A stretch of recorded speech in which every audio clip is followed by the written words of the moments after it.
Bastian Leander is the founder and creative force behind Gedulgt, the acclaimed speakeasy-style cocktail bar tucked away in the heart of Aarhus, Denmark. After years of honing his craft in the local cocktail scene, he opened up Gedulgt in 2016 with a vision to raise the bar experience to a whole new level. Since then, Gedulgt has expanded to Aalborg and earned national acclaim, recently being named Denmark's best by popular vote at the Bartenders Choice Awards. Welcome, Bastian. Thank you. And that was the story. Thank you for staying. See you around. Yeah, let's wrap it up. Yeah. Perfect. Thank you. How are you doing, Bastian? I'm doing great. Nice to see you guys. I'm really excited to be here. I think it's a long time since I've been this excited, like 9 a.m. in the morning for a bartender. On a Monday. Yeah, on a Monday. Yeah. So really nice to see both of you as well here doing the interview. Quite honored about that, being able to talk to you about the journey about Gedulgt. So you recently won the People's Choice Award at Bartenders Choice Award. Yes. Should do something about that name. Is it called People's? You won the People's Choice at the Bartenders Choice Award. That's how it goes. Yeah. Congrats on that. Thank you so much. Is it third time? Fourth time. Yeah. Nice. So how did you feel winning it here the fourth time? Like, what went through you? Oh, I mean, of course, like when we were standing at the show in Stockholm, I was of course like quite nervous. It was the first kind of like what you call it, like nomination to be called out. So, we were there trying to have a good time, and then all of a sudden, like, and the nominees for Best Cocktail Bar People's Choice are, like, oh, okay, it's time. So, of course, you really hope to get that recognition also because it's the people's choice, so it's the people of Denmark who's voting for you, and for me, that's quite special. Not that anything wrong with having bartenders voting for you, and they did, otherwise we wouldn't be nominated if our peers in the industry didn't, nominate us. But of course, I feel that these like awards where the people's voice is heard. I mean, I think that's a little bit special, so of course. And also, like, it's the fourth time, and people are like, oh my God, is it like the 10th time you're winning it? No, it's the fourth time out of like 8. Yeah. So in that sense, it's not just like every day kind of like feeling being in Stockholm, because there has been years where we haven't been nominated. I guess it also means more the more often you win it, right? Because one time can be a fluke, a few times, yeah, still maybe, but to be able to be consistent is huge recognition in itself. Do you feel like that as well? Definitely, and I feel like consistency is everything, to operating, a universe like ours, and definitely also in hospitality in general.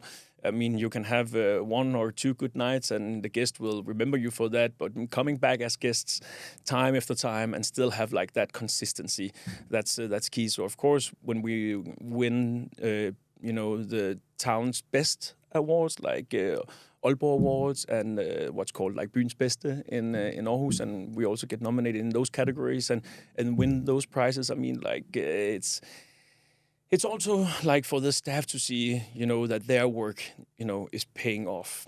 I mean, so it's just a huge privilege going back there with the trophy and be like, this is for you guys, because you are the ones who are talking to 95% of the guests we have throughout the year.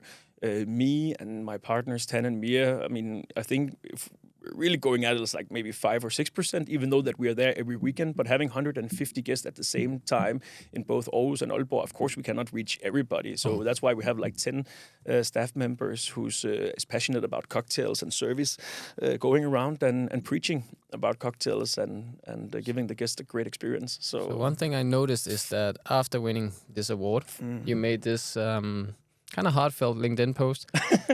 True. Not praising the entire staff, because you did that the other years, but this year you praised one special person, Tanne. Definitely. Who's been with you from the beginning. Yeah.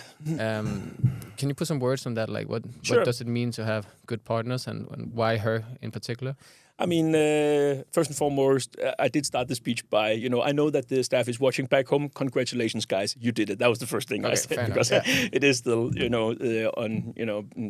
because of them that we still keep winning. But I think it was really, this time it was really important to me to dedicate this award to Tanne, because we won this award 4 times.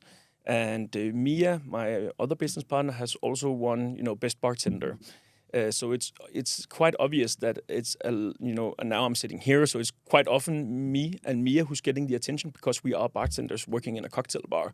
But actually, there is like a third person to this organization who's making sure that Mia and we know what we are doing and what's expected of us, week and months ahead, planning everything down to the minus detail, which means that Mia and I can perform. And then, of course, Tanya is doing a service like the rest of us. She doesn't touch a shaker, even though I really tried to convince her back in the days to try it out. But just like, it's okay. I'm not touching your equipment. What? I don't know. So cut that out. Like, like she was like focused on social media and the whole like with systems, which I also been fond of. Systems and structures and stuff like that. So I mean, like she's like I said on the stage, like it's not always a bartender your bar needs, and I think that example goes along in every kind of like company organization. It's not necessarily an IT guy you need for your business in technology. I mean, sometimes it's somebody who's actually good with people, for example. Or we can come up with a lot of these kind of like examples. But so yeah, and on the fun side, I also got her. She cried all night, like in a good way. Like and we started drinking a lot, and had a great time. But it was really nice because I thought that everyone in the industry knows who she is, but I still had this belly. But she's a little bit overlooked, even though that she is the brain of the operation. Yeah. So it was really important for me to dedicate this year for her, because I mean I'm always this type of guy who likes to look into the future and try to see if I can somehow like plan and see what's coming before it's there. And but I guess now I'm starting to also look a little bit back, what's happened the past 8.5 years, and it also occurred to me like. There has been, ups and downs, lots of downs and some ups, and it's been, difficult and fun. But what has been consistent through all these 8.5 years is that Tanne has always been there in some way. Of course, it's been part-time for the first 3.5 years or so, and full-time the past 5 years, and business partner the last 2 years. But she's always been there in some form. So yeah. Who knows who I am without her? Maybe I'll just start like being horrible at what I do if I one day lose her. Maybe you should just try avoiding it.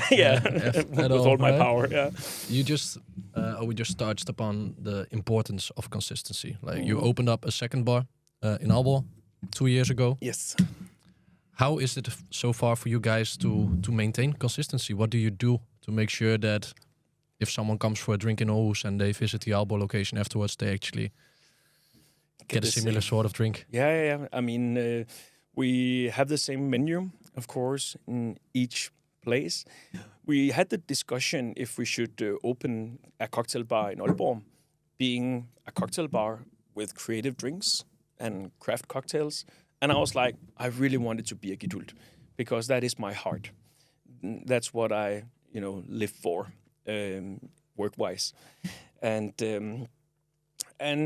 there was a little bit of disagreement. I mean, not disagreement, but there was pro and cons about opening the same concept with the same name and everything. And it is a huge gamble, because we have over the years built up this nice brand with great reputation. And if it fails in Aalborg, then the brand is going to take a toll. It's going to take years for bringing that brand back into its glory days if we fail in Aalborg. So I was often in the middle of the night, like waking up, like, what the fuck am I doing? Why am I jeopardizing, this whole?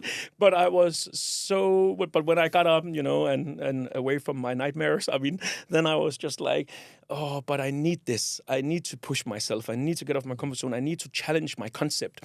I want to prove that I can have high quality in a chain format.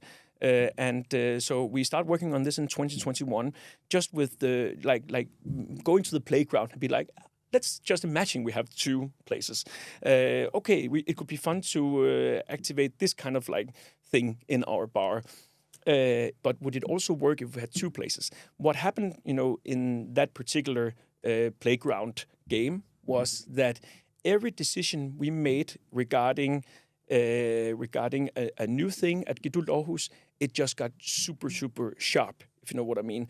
Because it wasn't that, it was just a really great idea that could be elevated to several places instead of just one. Which also means we start focusing on, okay, does the team know what is expected of them? Do they have a handbook?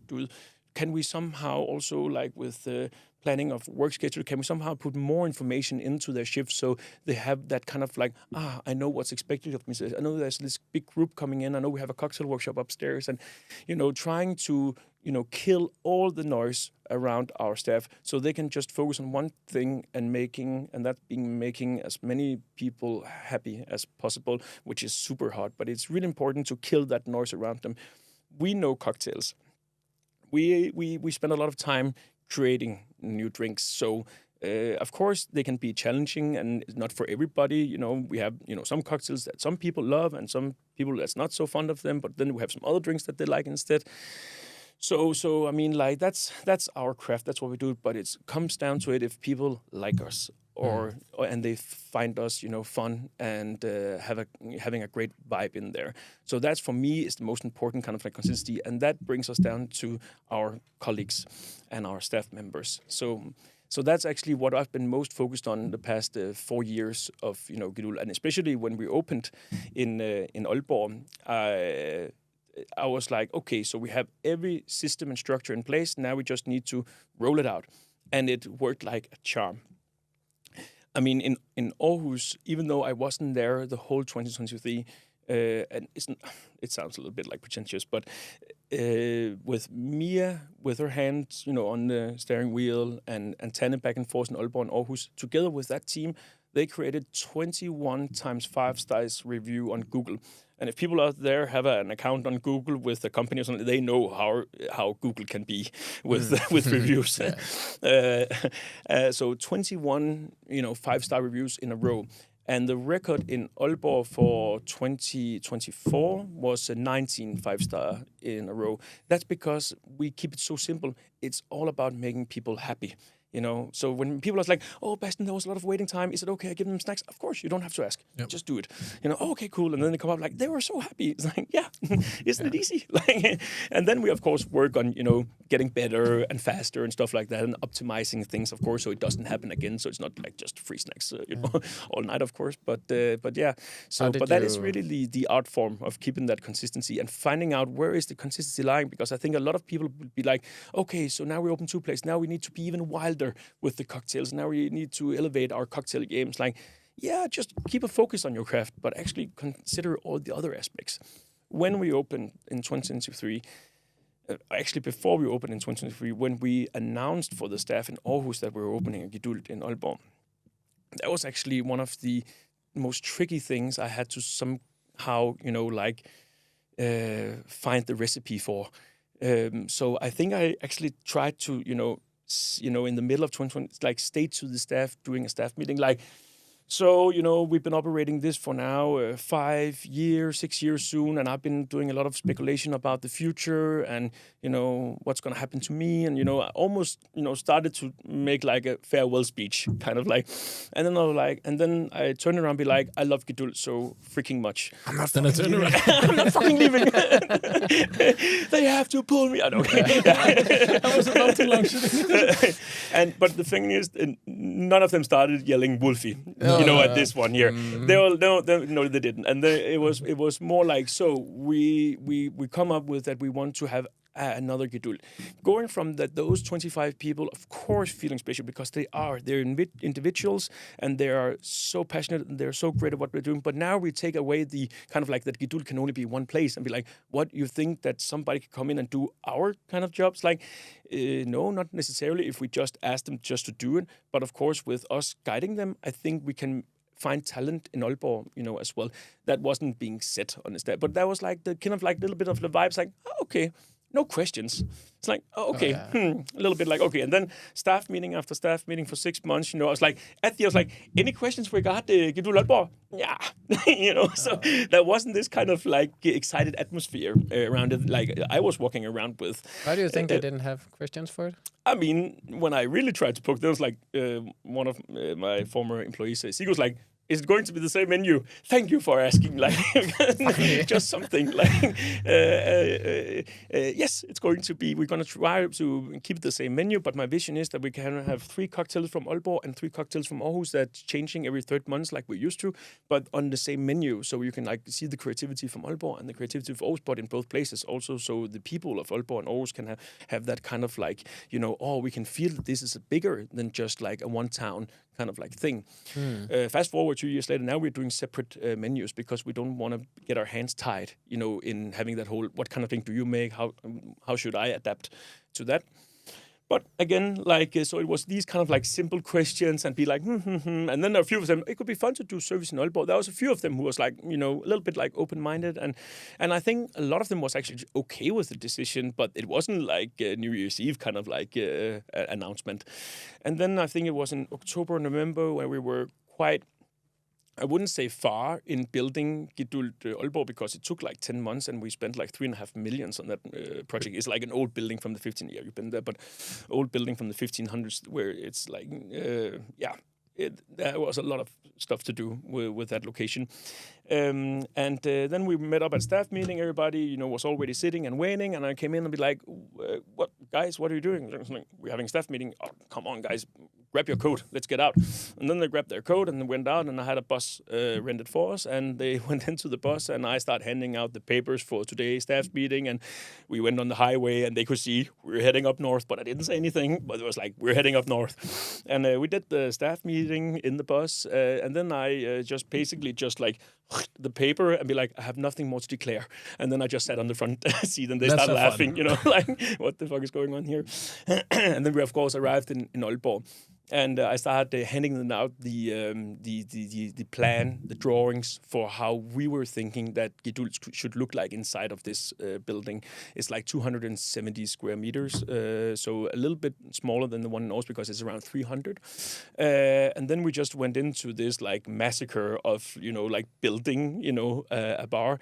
And they started to walk around, and start asking questions. And, and it's like, okay, so you want the bar here? And yeah, I think this is going to be the staff room and this is going to be storage room. And, people, you just like walking around with this piece of paper and just like started owning it, and you could just, when we got up to the bus, we got something to eat afterwards. And then we went into the bus, and we started driving out of town. And I said, okay, now it's time for the second staff meeting. And I told them that, 6 years ago, I was standing in a quite similar situation. I had 7 people in front of me, together with my partner, Mashak. And I told them that this is like a make it or break it for me. I have nowhere else to go. This is what I want to do with my life, but rest assured I cannot do it on my own.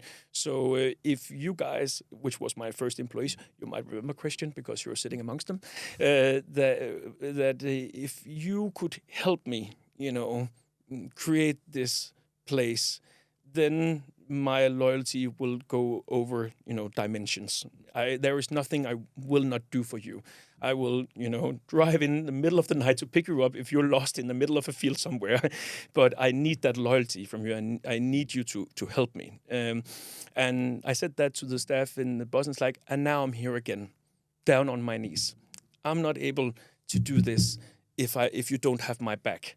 So instead of 7 people 6 years ago, now I have like 25, which gives me goosebumps having so many talented people. But I need you, I really do. And we are not opening Gedulgt in Aalborg because it's easy. For me, Gedulgt has always been about doing what's hard.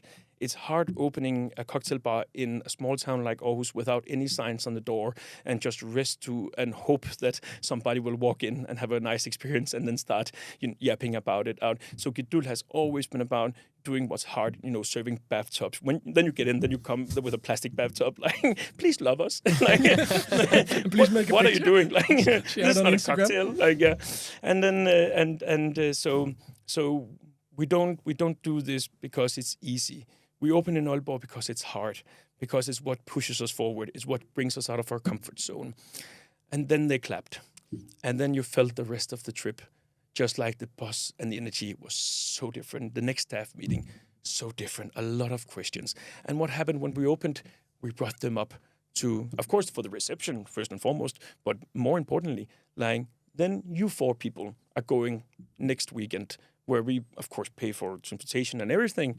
And then you come up, no, we cannot afford a hotel, but we have a lot of mattresses. We are sleeping on mattresses, us, the owners. Like, so we were like bringing 4 people from Gedulgt Aarhus weekend after weekend, like different people, together with the new staff members from Aalborg, and, you know, and bringing Gedulgt to life. And, you know, what's I'm most proud of about, you know, the new Gedulgt is like that we really nailed the vibe, and the vibe is the staff. You know, so you need to get the energy in there. Exactly, you need to build it up. So in some way, I think I cracked the code in that sense. But it's always been for me like, what if I was in their shoes? What if I was in their situation? How would I, you know, love to, you know, approach this kind of like information and taking this in? So basically, don't be afraid of just do what you feel, you know, your coworkers would love, or, you know, or at least respect. I think an important part of the story is also that the change is there once you actually show them what it is, right? When you take them to Aalborg, actually let them walk in, make it become real. Because otherwise, if you look at it like from an honest perspective, why would they care, right? True. Like it's they have their that job. part-time job, and in most cases, it's a part-time job. It's like they may be studying. It's not their most important thing in life, and you should do whatever you can, of course, to make them passionate about it. And I think that's a very interesting point in general. Indeed, like, how do you do it? Like, how do you engage them, and how do you make them feel like it does matter? Because you get the best results out of that. So what do you do to keep engaging the staff in that sense? Because you also constantly change staff, of course. That's what happens when you're with younger people. Yeah. So now you had this generation that you're working with. You say, okay, I got to them. But what will you do when the next generation comes? It's really important to make them feel that they're part of something larger than just serving drinks. We're trying to make as many people happy as possible, which is a hardcore task. I mean, it's draining and exhausting, but it's also so giving. But it is bigger than just serving drinks. And my vision is dead if I'm like feel that the staff in Aarhus is just serving drinks, but not try to give the guests the best experience possible. And you cannot just demand that your co-workers is doing their best. You really need to have that kind of like emotional intelligence to be like, you know, I was you when I was like 19, 20, 21, when I worked, you know, at a bar. And I did it because I also liked when people came up to me and be like, wow, you seem so dedicated and, you know, and so passionate about what you're doing, and you're working so hard. Thank you so much. I really am. But, you know, but somebody facilitated that for me. Yeah. Somebody, you know, showed me the way. So, I mean, in every aspect of work or life, I think it's really important that somebody is trying to clear a path for you. That was also what happened to Tanne. I mean, I said, wow, I see some talent that I need, you know, like you have something that I don't. So if you choose this, you know, I will make sure to bring you everywhere together with me if you want to. And she got like, wow. I mean, she's been there for a year. And then she started to be like, okay, I didn't know this was an option. So then she started to focus on that option. And like that, we, you know, been, you know, talking about everything regarding Gedulgt. Of course, in a part-time kind of way, but more like a partnership than a part-time thing. Of course, it was Mads for the first 3 years, where we spent like night and day for 7 days a week for a year at least, you know. But Tanne always came in like just for fun, you know, on Wednesdays, you know, to check up on us, and Thursdays maybe for helping us with finishing up or do a little bit of service and stuff like that, you know. And then Friday and Saturday just going at it. I remember that loyalty speech you referred to earlier, because I was sitting there, indeed. And indeed. I remember like starting at Gedulgt, I didn't really know who you were. And then you had this speech and I was like, what the fuck is this? Who the fuck is this guy? Yeah. Because like I think what separated you from any other person I worked with in the bar industry was that you kind of held a speech and you were trying to actually motivate for words and visions. And that was so new, but I think it really worked wonders, because immediately after that I was like, yeah, let's go. I'm going to do everything for this guy. But I also think working at Gedulgt, and I know you've been doing more and more of this, it's not just the work. You're very good at also involving staff in all sort of different activities. You go to Berlin once a year. Yes. Can you maybe touch a little bit about like what does that do for you to have those events with the staff? In terms of the culture, in terms of like... It's super important for me at least, to have that kind of like social energy. You know, that the people, you know, they're walking into like sometimes like, you know, a battlefield, you know, of a lot of people, and sometimes you know, unseen situations, because people are of course like taking alcohol in. So for me, you know that they know each other, you know, also outside of work.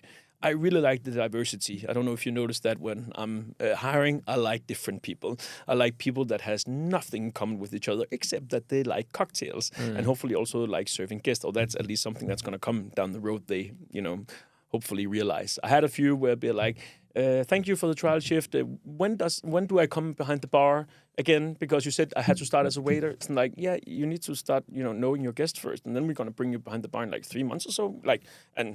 Like whatever, we're here for the guests, you know, like, I cannot wait that long. It's like, then we're not the match. I mean, but the social thing is super important, because there is just a stronger kind of like, I got your back, and the guests noticing it, that the co-workers are smiling a little bit often, you know, to each other. So for me, is it like, you know, I'm also maybe the kind of guy who's like, okay, we achieved this. Now let's go with, we're also going to have a super fun time outside of this. You know, I always go extra to the extremes. So, you know, going to Berlin, of course, really like bonds us. But the whole thing about going to Berlin is not so much the social. Of course, it's also a big part of it. But it also, I always give them, again, a little speech about, I want you to behave. I know you will, but I want you to behave. I want you to hold your liquor while we are at the BCB, go around, have fun. But I have a lot of collaborated partners, other industry legends from Copenhagen, and I will be so happy if I can just turn around and be like, okay, so this is Morten, this is Dorothea, this is Maja. Now I'm only mentioning people from Gedulgt Aarhus. This is William. Now I'm starting to mention the people from Gedulgt. Yeah, 50 people. But I mean, like, I can introduce you guys, because I think you're awesome at what you're doing. And these people also the one who's like nominating us for the Bartenders Choice Awards. So they want to see these upstand young people who really love cocktails and being on their best behavior. So I'm going a little bit like parenting, but I'm also like, have fun. And then I think 2 years ago, something like that, where I gave the speech, and then they made this kind of like a picture of me where, you know, with my bandana and stuff like that. It's like, represent, repeat, respect, or something like that, you know, that I had some kind of like quote or something like that. So they're also making fun out of it, you know, when I'm, you know, giving them the, you know, I'd be like, okay, so, you know, be aware, guys, that we're also representing Gedulgt now. But for me, when I do the speech, it's more like, I want you to see a larger world, because of course it's interesting with the whole Gedulgt and you working with cocktails. And I mean, just now, one of my staff members in Aalborg, Frederik, he's in Japan for 14 days, and he's 20 years old.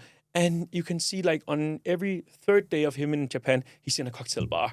And I'm just like, I mean, like, and he's like up closing with creative drinks and stuff like that. And the same also with William. He's going to Belgium. So he's like, do you know any in Belgium? Like, I can ask around and see, but you know. And then he's like also going out because shout out to Belgium. You gotta go for the beers in Belgium, to be honest, though. He loves beers, William. So, but it's just like an example of, you can see how they actually are seeing a larger world, and that's what's happening with the BCB. And then of course also we have like summer party where we go out to eat in a nice restaurant and going back partying, and also the julehygge, the Christmas fun, which is not like a Christmas lunch, but more like, I love Christmas, surprise, surprise. So a lot of like Christmas music, and you know, we call it World Class Christmas, because then we bring the finalist from World Class in Denmark in, and let him talk about his journey with the World Class, and also give them a little bit of perspective of competing and stuff like that, which means that actually today I have, there's 8 people in the Danish final, and one of them is Morten from Gedulgt in Aarhus. But, you know, that's the whole purpose about, you know,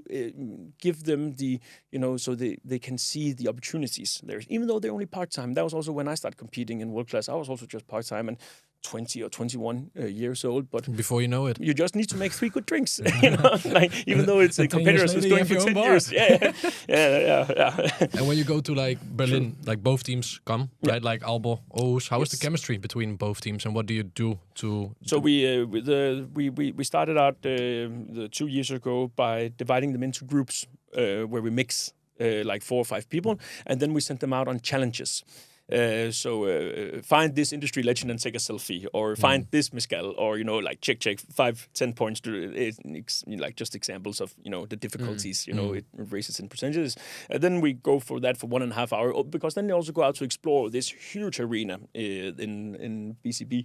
And then they come back and we have the winner. And the winner is, or not the winner is, but this group is the winner. But what the winner wins is for you when you are traveling the world at some point, you can choose any cocktail bar with you and some friends, of course, and buy a couple of rounds of cocktails for yourself and your mates, and then just keep the receipt, and I'll make sure you get your money back for that. That's a cool and price. they're like, and some of them actually just spend it in town. But I would wait to London or where drinks is super expensive. But it's really nice. They know they have that. When they might be going on holiday next summer for Barcelona or something like that. I know that Emil Busch and Dorothea did that, and then he sent me the receipt when they got home. It's like, perfect. So that's one way we're doing it, to try to. But it's also okay that they're also having this thing together, working weekend after weekend. That they also just like sticking a little bit together. That's also super okay. But it's unavoidable that that they're not talking to each other, with each other, partying with each other, because they know that the vision is the same. It's about making people happy, and we all love drinks. That's what we have in common. But I am really like, especially when we went from 20 to 25 people going on that trip to 50. I mean, there's a bit more like school teacher kind of like scenarios going on. I remember I told them like the 2022, we had the Gedulgt t-shirts on at BCB, and then some of my colleagues was walking in front of me, and then 2 guys from Germany walked past me, and they pointed at the Gedulgt logo on the back of the shirts and be like, über alles. And I was like, what are you talking about? There's only 25 people. Like, and then the day after the next year where we arrived, like 50, I was like, last year when we're only 25 people here, they said über alles. Look at us now, 50 people, let's go. Like, and then all of them were wearing Gedulgt hoodies. So of course it's to try to give them that kind of like greater sensation kind of feeling that this means something, to me and to you. So just bit by bit, I would say, try to bring it socially more together. I also have a concept in mind which hasn't been performed yet. There is still some details I need to figure out, and it hasn't been prioritized because there's been so much stuff going on in the past 2 years. But get to know you shifts, where my dream is that I can take maybe 1 or 2 person from each team 1 weekend per month and be like, hey, you two, you've been here for a long time. What do you say? You want to go to Aarhus and do service? Because I know you're great at it, and it could be fun to bring your vibe to that bar for 1 weekend. And then, to 2 persons in Aarhus, as like, would you? Then I pay for transportation and hotel for 2 nights, and then you just go and do service and make some money, and having a good time, and maybe go out with the colleagues and sit and eat with them after service.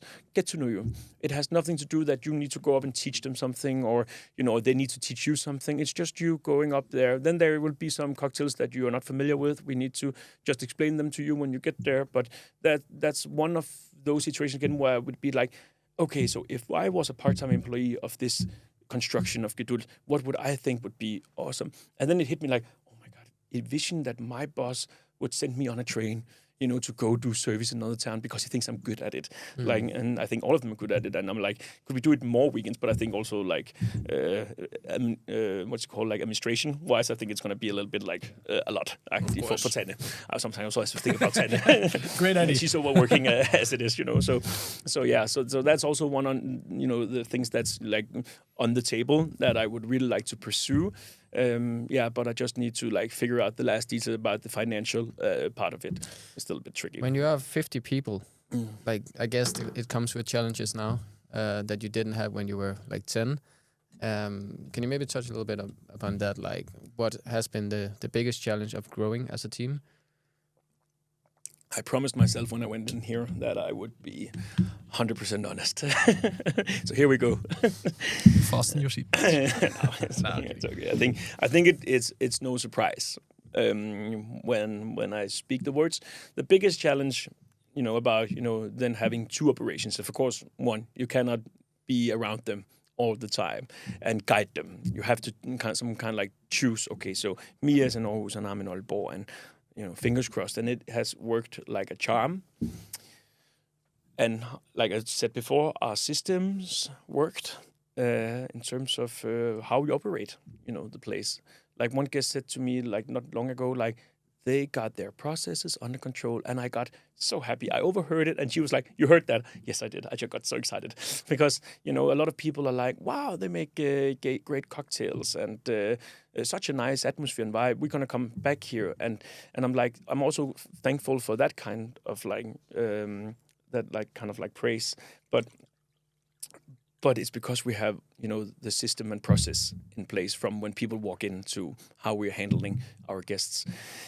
So in that sense, everything's good regarding operating to Gedulgt so far. But what we couldn't prepare for was us all of a sudden have new full-time employees in both departments. Because we need being like, before we were 3 people working full-time operating Gedulgt Aarhus, and now the vision was, let's be 2.5 in each place. So 2 up in Aalborg, 2 in Aarhus, and then 10 doing like 50% administration for that bar and 50% administration for, that, or 100%, but, dividing her time between the 2 departments, of course. And then we need to hire some full-time employees. And, I hope it's just a matter of that I need to, of course, involve, in that position, and of course me and Tanne as well, all of a sudden have to, help a person develop skills regarding leadership towards staff members. So that has been the biggest challenge, sometimes have a little bit of a frustrating challenge. I would also, just to have absolutely transparency, that we also had full-time employees where we take them from within, people who's been there for years, which has its positive side and some negative sides. The negative, and that's what's overshadowing it a little bit, is that the staff knows this person as a co-worker, a co-part-time worker. So the whole that person going to authority has been tricky for these persons we had so far 2 full-time employees in Aarhus in 2 years and 1 person for almost 2 years in Aalborg.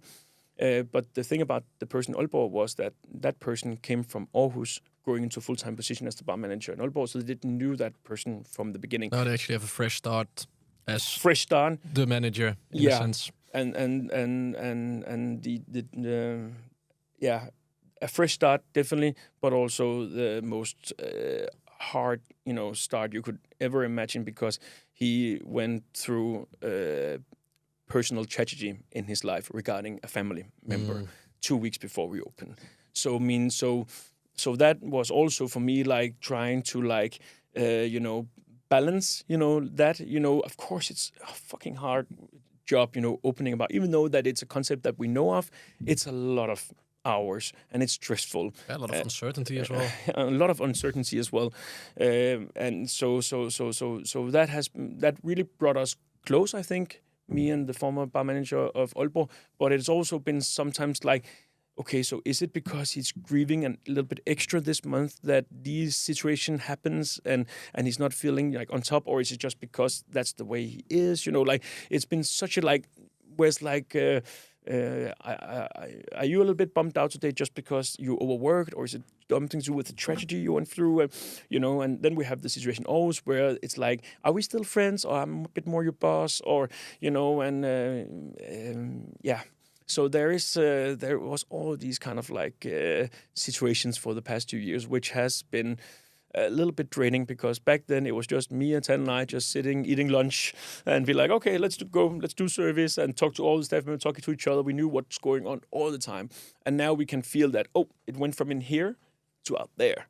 And I don't think we could prepare for that. We could prepare all the system structures, but that we just have to learn as we go. You have to fall down. Like you have to make the mistakes right in those cases, because how can you know? But mentioning or what you explained now, does that, or how do you adjust like hiring in this case? Like let's say next time you want to appoint a bar manager, would you still prefer to do that internally, or would you rather look outside, or would you be like, okay, let's explore both options? How has it shaped you, or how do you change your decision making based on what you go through? So I think it's important when you're facing a challenge that you don't get too frustrated. It's okay to be a little bit frustrated, of course. It's unavoidable, but try to keep it at home or something like that, you know, to yourself. But when you come back and look at it as a challenge and be like, so we tried this. I remember one time where, I think we've been operating Gedulgt Aarhus for 6 months, and then I say something at a staff meeting, and then I think it was Nana Bak who raises her hand and be like, but Bastian, 6 months ago you said this, and that doesn't harmony with what you're saying right now. And I'm like, no. Whoopsie. I mean, it was because I was wrong. And people were like, what? Oh, yes. I'm not all-knowing kind of God. I'm Bastian, you know, by the way. My job is, of course, that, you know, pointing out, you know, a way forward. But I'm also the one who's being like, okay, it didn't work out. And that's the way I've been facing all the challenges throughout the time. It's like we're just human beings trying stuff together, you know, brainstorming. And in the end, I'm the one who needs to take the decision. And the same way, this is the same way we approached, I think, this challenge. So what's the next kind of like formula for hiring? It's a great way to do it, though, what you just said. I think that's good to make the statement there, to actually own up the mistake, because it's very easy, especially as a boss, to say, hey, this is your fault, you fucked up, or this didn't work out, it must be your fault. But to actually say, hey, sorry, I was wrong. I can be wrong. Yeah. I'll own up to it. I don't even think I said sorry. I was like, that's obvious. I mean, I'm a human. Like, exactly. I mean, there was just some horrible people called business partner who put me in this position that I need to be wrong 80% of the time and then right 20%, hopefully, on a good day. So. But again, if you can still keep on, you know, going, even though there's like, that was a wrong turn again. Let's go another direction again. So tomorrow we are hiring the next full-time employee in Gedulgt Aalborg, and I think maybe it's today that we're hiring the next full-time employee in Aarhus, because faith happens that both of them are like my former bar manager in Aalborg stopped in January, going back to the Faroe Islands, and the one in Aarhus is stopping on the 1st of May, or had the last shift this Saturday, and going to Copenhagen. So yeah, but they don't know it yet. So don't air this tonight, because the guy I'm having the conversation with tomorrow is like the second conversation, actually the third, because he came in as a part-time application. And then I, you know, talked about what it means to be a part of Gedulgt, and then I also gave him a little bit about, you know, what's going on in general with the Gedulgt world. And he was like, oh, I mean, if the full-time position is open, I would love, you know, that. So the strategy from now on regarding, you know, I keep saying full-time employee. Before we hired bar managers, we don't do that in our next phase. We're hiring full-time employees, which means they have no responsibility at all other than coming into work at the right time of the day and help me out with, you know, prepping and setting up and doing service Thursday, Friday, and Saturday. That's it. And and then as again, faith happens. This young kid, 20 years old, stepped in the door and be like, yeah, I tried this, wasn't for me, tried this, wasn't for me, tried this, wasn't for me. I mean, and then I went to bartending school, and I was just like, then I had some bartending shifts for 2.5 months at this place, and I was just like, you know, so wowed about, you know, the professionalism, and people are really caring about the drinks. And yeah, he was just like myself when I was 19 years old, like just blown away about this industry.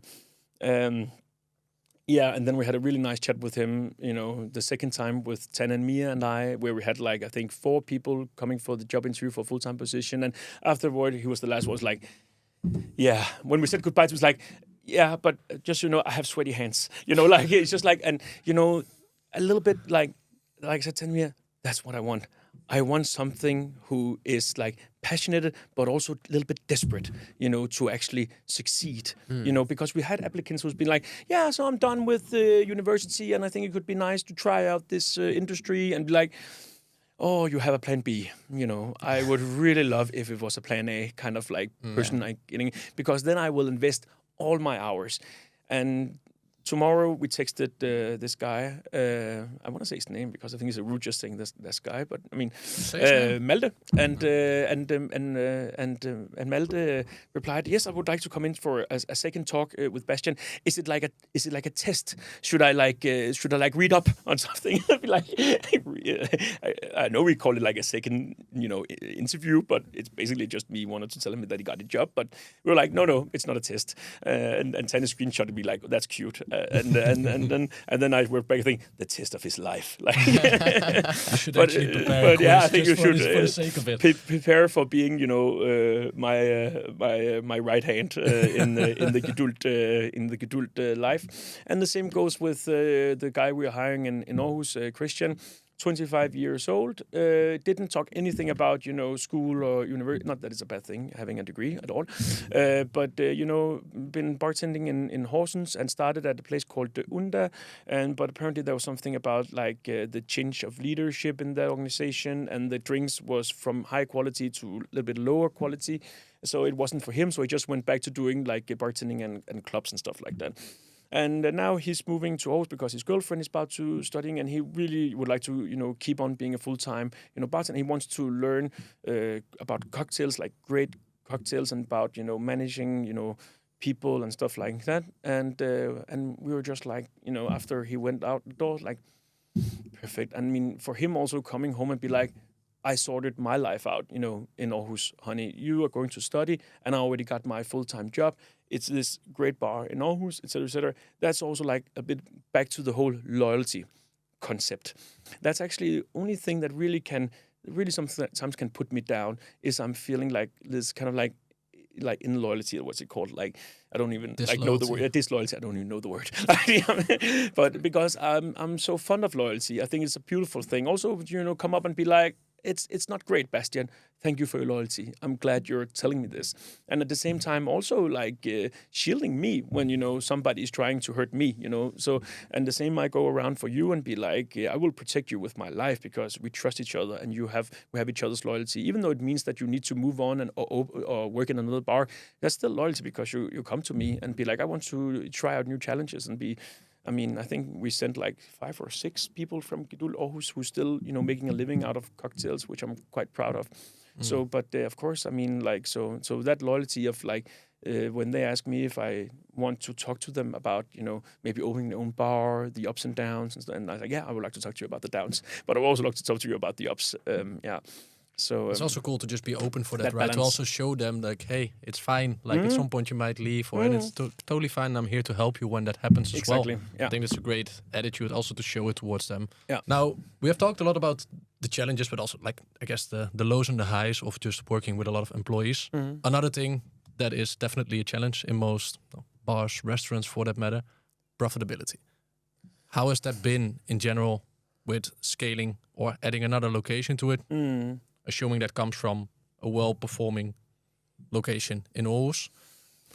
How is it going? How is it going in general in Aalborg? It's been almost 2 years now. Yeah. Were you profitable also before you opened? Like in Aarhus, was it profitable before you decided? Yeah. Okay. Yes, it was. I mean, for me, there's like a little bit like 2 chapters regarding this. There's of course the 2017.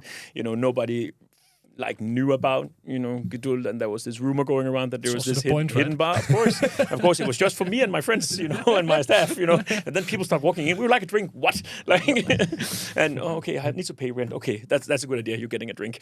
No, but then it was just like let's see, what's gonna happen. There wasn't that kind of like expectations per se from the partners. I was in that fortunate position that that my partners already made it, making a living out of running bars. So they were like, this is more like a kind of like project. And then there was of course like 23-year-old me who's like, but I would like to make a living, out of it. And I think it's really important to be able to make a living out of your business. It's fun being creative, but I mean, if it doesn't pay the bills coming into your business, I mean, what's the point? Then, so I was quite aggressive in being like, we need to make money because then we can be more creative, if we start making money.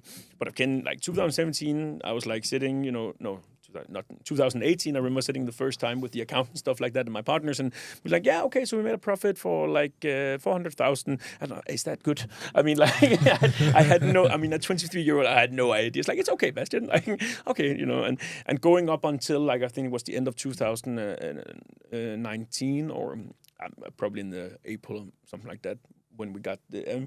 And I just remember my partner Jonas being like, I don't think it can be any better than this. And I was just like, I'll fucking show you that it can be much better than this.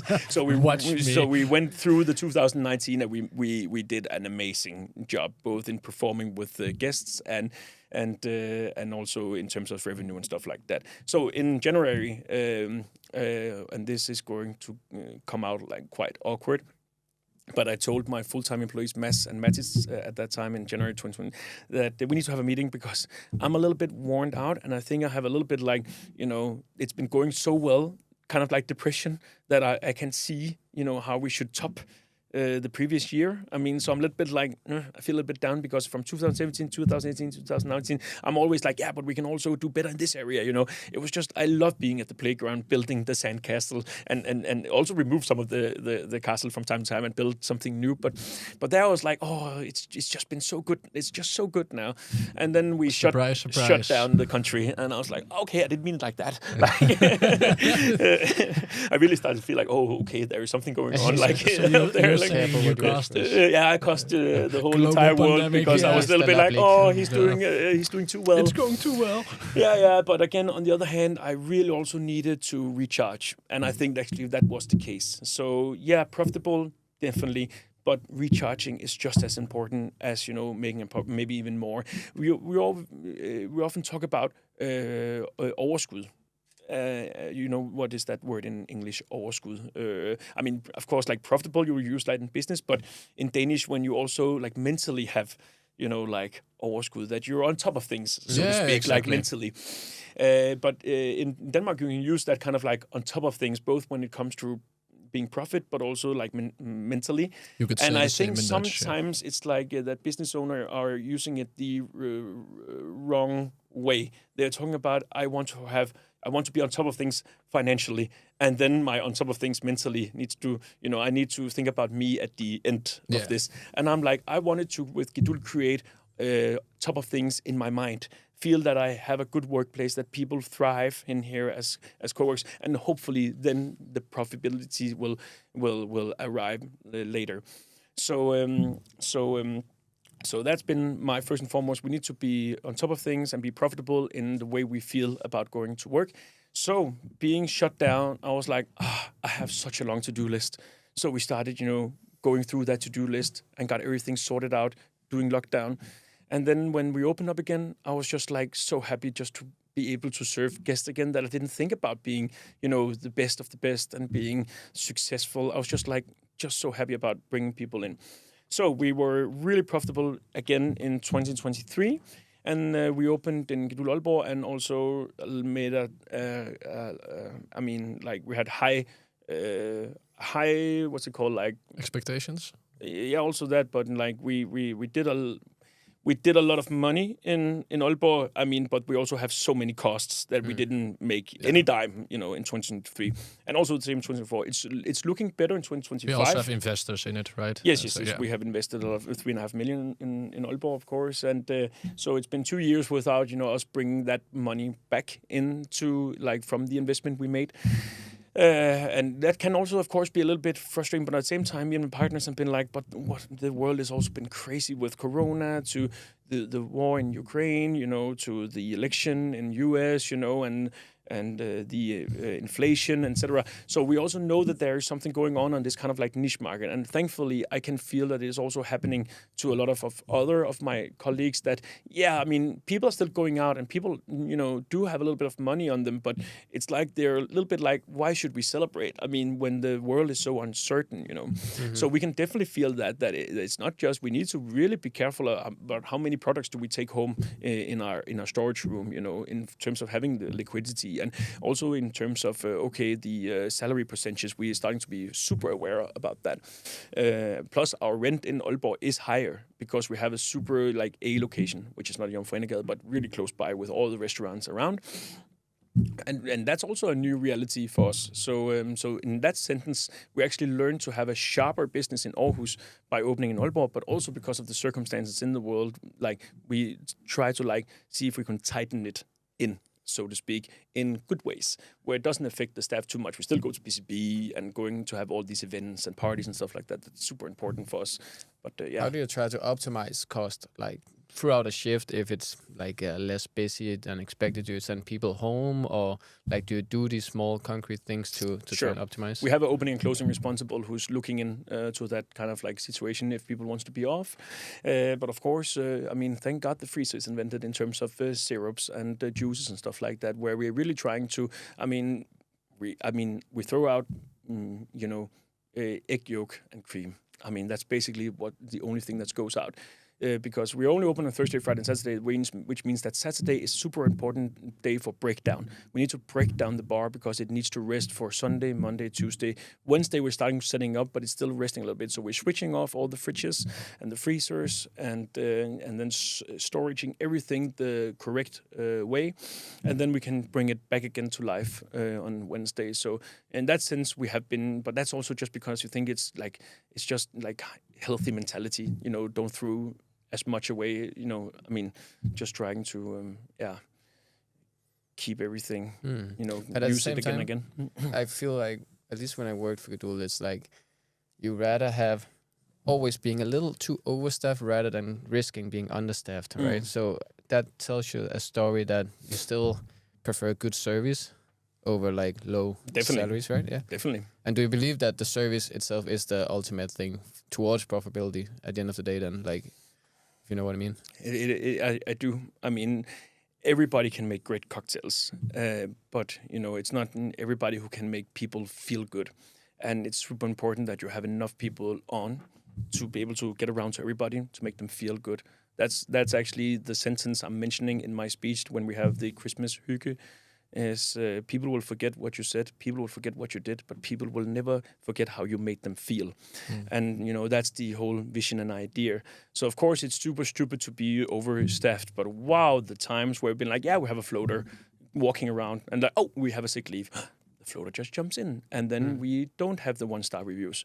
Often I have this idea, this kind of like thought experiment, thinking when you have like regular jobs and be like, I'm sick, cancel my meetings. And be like, we have 2 sick leaves, cancel the bookings. Of course, like the hospitality person or the restaurateur, of course, wants the people in because they need to make money. But again, at the same time, we also want them to have a great experience. So I would just imagine sometimes having that phone call, be like, hey, Susie, sorry, I have to cancel a reservation tonight for 4 people. It's like, what? Like, it's my birthday. Or like, it's because one of our staff members is unfortunately sick, and that was the person who was going to take care of you and 20 other guests. So I'm calling around to tell 16 other people that we unfortunately have to cancel that part of the restaurants tonight, and they will be furious and start, giving bad reviews and so because we ruined their night. But at the same time, they show up, these 20 people, and have an awful night, even though the restaurant and bar is trying their best, but they don't see it happens because a chef is sick, or a waiter is sick, or a bartender is sick. They don't see that because we're trying to be like, everything's good because we need the money so bad because it is such a hard business in Denmark, operating a restaurant or a bar. So, but I like to play with the idea that was the formal. Like we just cancel our meetings when somebody is sick, but that doesn't happen. So yeah, I like being a little bit overstaffed from time to time. But again, at the same time, I like to have the computer science regarding operating Gedulgt. Of course, having a great working schedule, but also the booking system. I don't know how they do it. The other bars who don't have a booking system, like how do you place staff? Of course, you can look how much money you made last year and stuff like that. But we can see. Okay, there's 40 people coming between 4 in the afternoon and 6 in the evening. I mean, how would I be able to, kind of like foresee that? So we have a super tight working schedule, and we have an agreement that I'm sitting on Wednesday looking at the booking system one last time and doing like small changes. We're talking about 30 minutes sometimes, and the staff is okay with that. And if they are not okay with me pushing them forward or backwards 1 hour, then they're just gonna text me, "Oh, it doesn't suit me," and I'm like, fine, I'm just gonna go back, and then I'm just gonna try somebody else. So in that sense, we again structures and systems, but yeah. Right. Bastian, we are coming towards the end, but I want to ask you one last thing.